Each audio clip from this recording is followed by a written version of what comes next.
The unpredictable nature of the weather this year has caused all sorts of problems for the gardeners, from low temperatures, days of endless rain, and then a heat wave in the middle of the summer. Delivered us almost desert conditions to test our gardening skills. Quite rightly, they're one of the most popular plants that have been grown in gardens. They've come in a wide range of colours, and these have beetroot leaves. These are the trifler hybrids, but they're very tender and have to be protected all through the winter time under heat. You do have hardy fuchsias that will grow outside, and they will take low temperatures and they will survive the winter. They just need to be cut down and lifted. But the most popular pot plant in the UK, and this is Tom Thumb, which is very hardy. You can't grow it outside, but he's so small. I grow it in a pot so you can see it up on a sill or something like that. And this is when I picked up a couple of years ago, Garden News out after a very popular magazine in the UK. And it's hardy, and I leave it outside in a pot all year round. And this is how I store mine. I let them take the first frost of October, November. Then I cut them back. Then I stack them on their sides, allowing them to dry out. And there they remain in the shelter of a north-facing wall, and they'll stay there until the spring. And then I begin to slowly bring them back to life, spray them over, and they'll revive and pick up. And this is I do the same thing as the ones in the baskets. And I say they can get away with it as long as you keep the compost dry. The heat wave hit them just as they began to produce their flowering buds, and although there's not a lot that we could do to save the flowering buds then, there's a lot we can do to get them through the heat and out the other side and look forward to a late summer show. And it really revolves around taking the strain off the plant and giving it time to recover. And this includes deadheading and pinching back. But the first thing you do is go all around the edge of the plant, pick up all the rubbish that's underneath, because these plants have been shedding leaves, shedding buds, just to try and reduce the amount of foliage and energy they require. And another very important job is to go looking for seed pods, because it's surprising how quickly they develop behind the backs of the flowers. You're first aware of them just seeing little green swellings at the end of the stalks. But if you miss any, and they're quite easy to miss and look around, sometimes you come across what they call cherries. You can see one by there now. They're not poisonous, so please don't eat them. Just put them on the heap and let that be the end of it.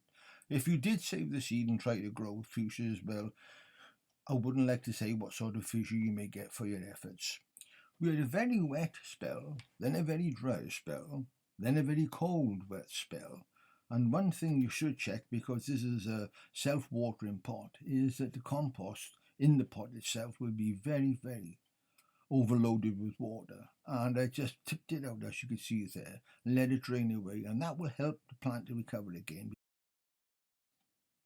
Something else we can do, although it will delay flowering by about 10 to 14 days, is to pinch out. But I don't mind delaying the flowers because I prefer a late summer, early autumn display rather than something in the middle of the summertime. And it also encourages side shoots to grow. But all you really need to do is just nip the very tender stems at the very end. It's 2 leaves at the most. So you need a very, very sharp thumbnail, and that'll just pinch them out perfectly for you.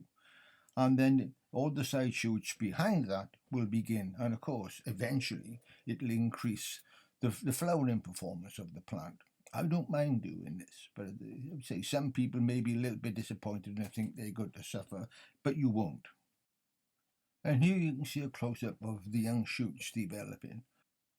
And it's surprising how quickly they will fill a branch, and it's quite possible you could have a flower display by late July, early August.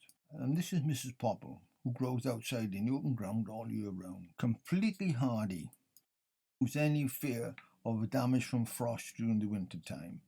But if you're growing your fuchsias in tubs, containers, hanging baskets, one of the major problems now are vine weevil larvae that were laid earlier in June, but you can control these with vine weevil killer.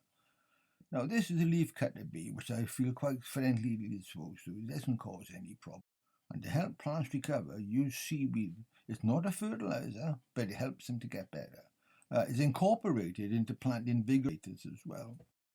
And any aphid or whitefly can be controlled with the bug and larvae killer. And here's a plant that you saw me cleaning up at the start of the little episode.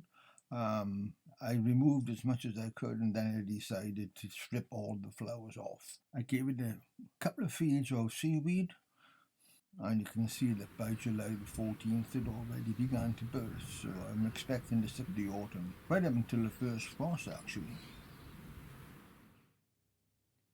Diolch, and thank you for watching. Goodbye for now, but if you would like to see any more, please hit the subscribe and like buttons.